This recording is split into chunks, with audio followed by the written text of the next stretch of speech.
Quando pediram para Einstein descrever a sua teoria da relatividade, ele o fez da seguinte maneira: quando o homem está sentado ao lado de uma garota bonita por 1 hora, parece 1 minuto. Mas se o deixar sentado sob o fogão quente por 1 minuto, vai parecer mais que 1 hora.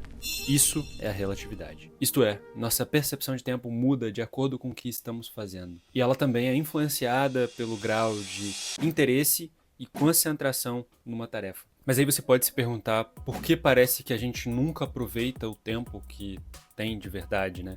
Você começa a perceber como a maioria dos dias se passam e muitas das vezes você passa o dia inteiro sentado à sua mesa e não produz nada, e de vez em quando, com alguns picos de sorte aí, você faz em 1 hora uma atividade de dias e dias de trabalho. Por que essas coisas acontecem? Nesse vídeo que eu vou mostrar para vocês como render com o menor tempo possível, porque no final das contas, assim como na teoria da relatividade, em que você tem uma percepção de tempo diferente de acordo com o seu grau de concentração e interesse em uma tarefa, existe um estado mental que nós experimentamos sempre que realizamos uma tarefa em que o grau de habilidade e desafio da própria estão em perfeito equilíbrio. Porque isso tudo que eu falei sobre você não conseguir empregar o seu trabalho da mesma forma todas as vezes, com a máxima eficiência, tem muito mais a ver com a qualidade da atenção empregada e não a quantidade de tempo que você tem.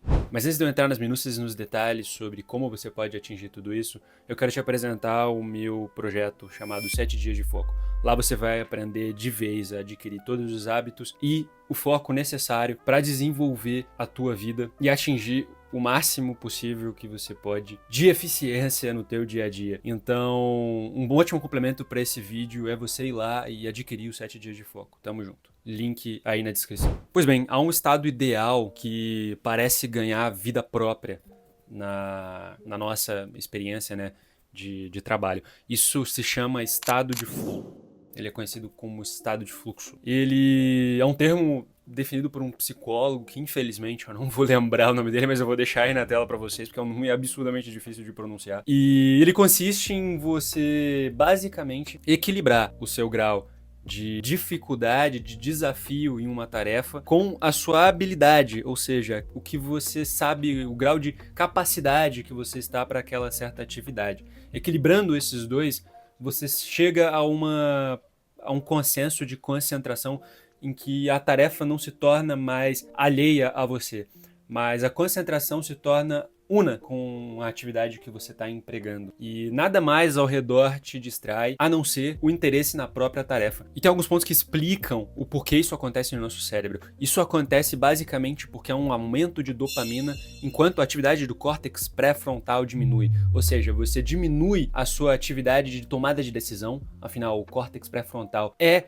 a área do cérebro em que é responsável pela tomada de decisão, então você diminui a atividade nessa área e aumenta a dopamina para te instigar e te motivar a continuar focado naquela tarefa. E isso acontece não de forma que você possa induzir, assim, digamos, você não consegue chegar e criar o estado de flow do zero apenas querendo.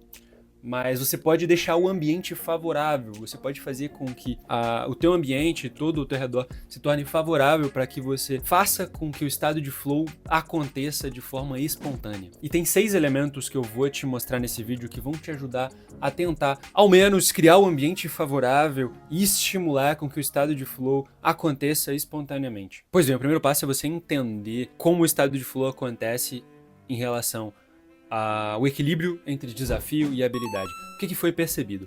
É que se uma tarefa for muito fácil e ao mesmo tempo a habilidade que você tem para ela for muito alta, a tarefa se torna tediosa. Se ela for muito fácil, ou seja, o grau de desafio dela for baixo, e você tem uma habilidade, ou seja, para realizar aquela tarefa muito elevada, você acaba perdendo o interesse muito fácil por aquilo que você está realizando. Digamos que você seja um cozinheiro por aí, você estudou vários anos de gastronomia e você entende muito de cozinha.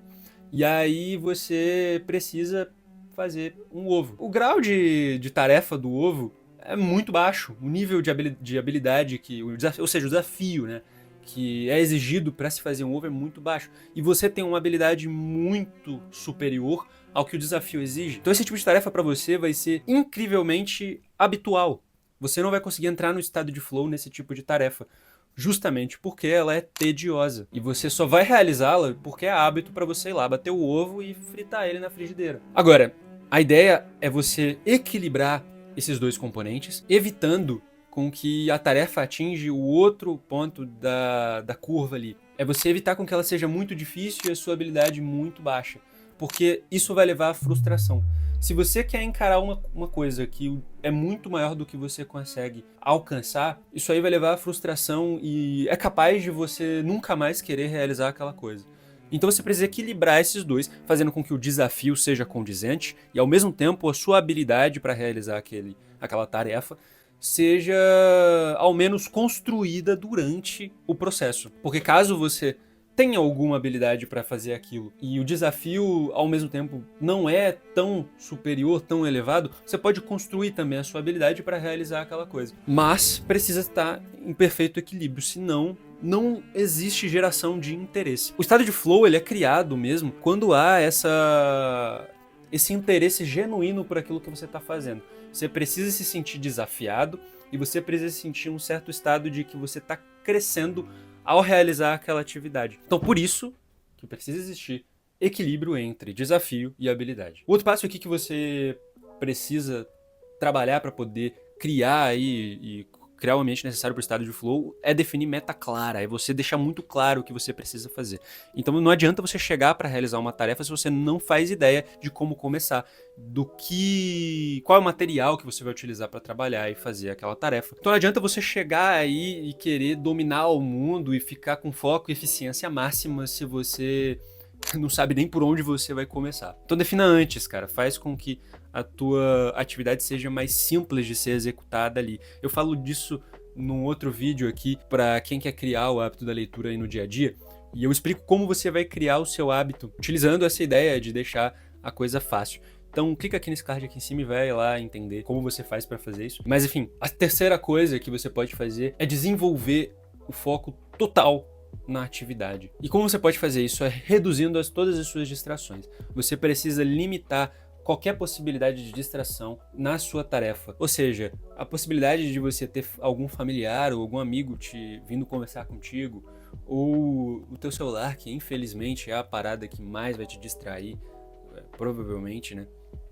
Então, cara, coloca lá, eu ensino bastante a fazer isso aí lá no meu curso também.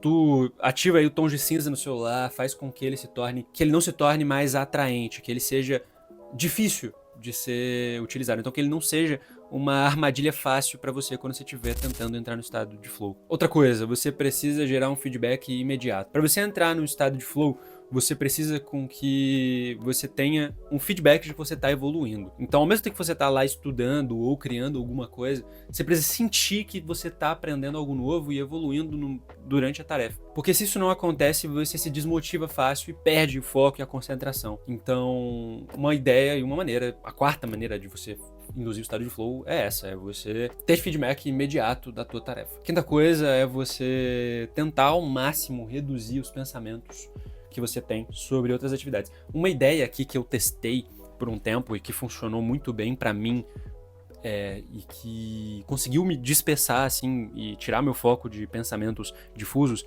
e me fez pensar numa única coisa, foi fazer caminhadas pela manhã. Cara, isso daqui funcionou muito bem. Eu até preciso voltar, eu tô há um tempo sem fazer, cara. Minha faculdade voltou, etc, e eu tô há um tempo sem fazer. Mas, uma coisa que ajudou muito foi eu acordar de manhã, tomar meu café e descer pra uma caminhada, de preferência com sol e ao ar livre, assim, sabe? Numa área verde, se você tiver a possibilidade. Mas o que você vai fazer nessa caminhada? Você vai escolher um único tema e vai pegar um podcast, um capítulo de um livro e vai meditar sobre esse único tema na sua caminhada. No começo vai ser difícil, cara. Você vai ter que empregar uma força consciente mesmo, sabe? Você tem que empregar a tua vontade no exercício para ele funcionar. Então, você vai fazer o quê? Você vai lá, vai pegar um capítulo de um livro ou um podcast sobre um único tema e você vai meditar sobre ele durante a sua caminhada de lá de 15 a 30 minutos, né? E você só pode pensar nesse tema. Isso aí vai te ajudar e muito, cara, a reduzir os pensamentos difusos e dispersos que você tem durante o dia e principalmente durante a sua tarefa que você quer induzir o estado de flow, né? Então, para você chegar ali, eu recomendo bastante você fazer isso. Eu geralmente fazia com o livro que eu tava lendo no momento, né? E aí eu pegava um capítulo do livro lá, dava uma lida e ia meditando sobre os pontos que eu tinha lido durante a caminhada. Mas igual eu falei, você pode pegar um podcast aí, vai dar tudo certo. Ou você pode pegar aí um dos meus vídeos e ir ouvindo durante a tua caminhada. Pô, vai dar certo também, tá? Confia. Eu boto fé. Enfim, essa é a quinta coisa. A sexta coisa das características típicas do estado para induzir o estado de flow é você criar uma espécie de ritual para poder iniciá-lo. E nisso nada mais, nada menos é que você se habituar a criar o estado de flow. É você fazer com que seja automático todos os passos anteriores que eu citei. Então, para isso, você pode colocar um hábito em sequência do outro. Isso daqui a gente chama de empilhamento de hábitos. Para você tentar gerar o estado de flow, você pode empilhar um hábito que você já tem, ou seja, digamos que você é um cara que corre. Então, você vai colocar a sua tarefa mais desafiadora aí, a sua tarefa que você precisa induzir o estado de flow após o hábito que você já tem. Então, coloca como se fosse uma sequência de execução mesmo. Após a corrida das 6 da manhã, eu vou tomar um banho e fazer a atividade X até 10h30. Enfim, você precisa definir tempo para poder fazer a coisa e deixar claro para ti que tu tem aquele tempo para realizar aquilo, sabe? A gente vai entrar aqui num outro ponto importante que pode te ajudar a diminuir o estresse, pelo menos, da tua atividade, que é a alocação de tempo. O que seria a alocação de tempo? É você pegar uma tarefa que pode ser muito complicada e você dividir ela em pedaços, em sessões. Isso aqui vai te ajudar a não se estressar com uma tarefa muito pesada e imaginar que você precisa realizar tudo de uma vez, sabe? E isso aqui pode te ajudar no estado de flow porque vai reduzir a dificuldade da tua tarefa. Ao mesmo tempo que a sua habilidade pode permanecer a mesma, mas reduzindo a dificuldade de uma tarefa muito pesada, muito desafiadora, isso aqui vai facilitar com que você crie esse interesse pela tarefa e faça com que ela seja mais palpável, mais alcançável, né? Então, você vai dividir em sessões. Digamos, por exemplo, você tem que, sei lá, estudar para uma prova. Você vai dividir os assuntos que você precisa estudar para aquela prova em sessões e você vai elencar em cada sessão uma coisa que você precisa fazer. Então, tipo, sessão 1 e 2 eu vou reunir o material que eu preciso para estudar. Então, eu vou separar todos os livros, os PDFs, tudo que eu vou usar como base para o estudo. Vou, enfim, fazer as anotações devidas, vou achar as videoaulas. Enfim, esse é o primeiro passo aí. Aí, digamos na terceira sessão, seja você ter contato primário, a quarta você criar flashcards e por aí vai. Você vai definir um tempo específico para cada uma dessas sessões e você vai espaçar elas aí, né, para tornar possível e não tornar muito pesado. Enfim, essas foram algumas das ideias para você criar pelo menos o estado de flow aí. Eu tenho um último ponto que pode ajudar muito e realmente é também uma coisa que ajuda você a induzir o estado de flow aí, mas acho que não tão importante quanto as outras, é você escolher um único ambiente. Isso aqui pode ajudar demais, cara, porque o nosso cérebro está acostumado a associar ambientes a certos tipos de hábitos. Então, se você tem um único ambiente de trabalho para você realizar essas tarefas que você precisa de eficiência máxima e entrar no estado de flow, eu recomendo para você que você faça isso. Então, digamos que você tem a possibilidade de ir numa cafeteria específica que a galera estuda, trabalha, enfim, ou no ambiente de coworking, você associa aquele ambiente, comece a associar conscientemente nas primeiras vezes, aquele ambiente é a tua tarefa que você precisa entrar no estado de flow. E você fazendo isso, ou seja, entrando no estado de flow, algumas vezes que você foi naquele ambiente, automaticamente o teu corpo vai entender que aquele ambiente é um ambiente de alerta, um ambiente de foco, de concentração. Então é muito diferente do que você, por exemplo, escolher fazer o estado de flow na tua cama, cara. No lugar que você deita, dorme todos os dias, né? Então, essa coisa do ambiente também tem uma certa importância. Por mais que eu ache que todos esses outros pontos aí são fundamentais também para fazer a coisa acontecer. Então essa é a melhor forma de você colocar a eficiência máxima nas suas tarefas e aproveitar o teu tempo da melhor maneira possível. É você, então, tentar criar os meios necessários e induzir por meio disso o estado de flow, que é esse estado psicológico em que você aumenta a tua concentração numa tarefa e desprende-se das outras coisas e fica com o foco total em uma única coisa. Para isso, você precisa equilibrar o grau de desafio daquela tarefa e a tua habilidade, para não tornar ela tediosa demais ou difícil demais, causando frustração. E para isso, você pode organizar o teu ambiente, relacionar bons hábitos à execução dessa tarefa e facilitar como um todo que você crie o foco necessário para o estado de flow ser possível no teu dia. Por hoje é só, meus caros, eu espero que tenham gostado e comentem aqui embaixo o que vocês gostam de fazer, que vocês já conseguiram atingir o estado de flow. Comentem aí se vocês atingem o estado de flow enquanto estão estudando determinados assuntos, se vocês atingem o estado de flow enquanto estão trabalhando com alguma coisa. Só comentem aí e me digam depois se funcionou as dicas que eu dei nesse vídeo. Por hoje é só, meus caros, tamo junto, até uma próxima.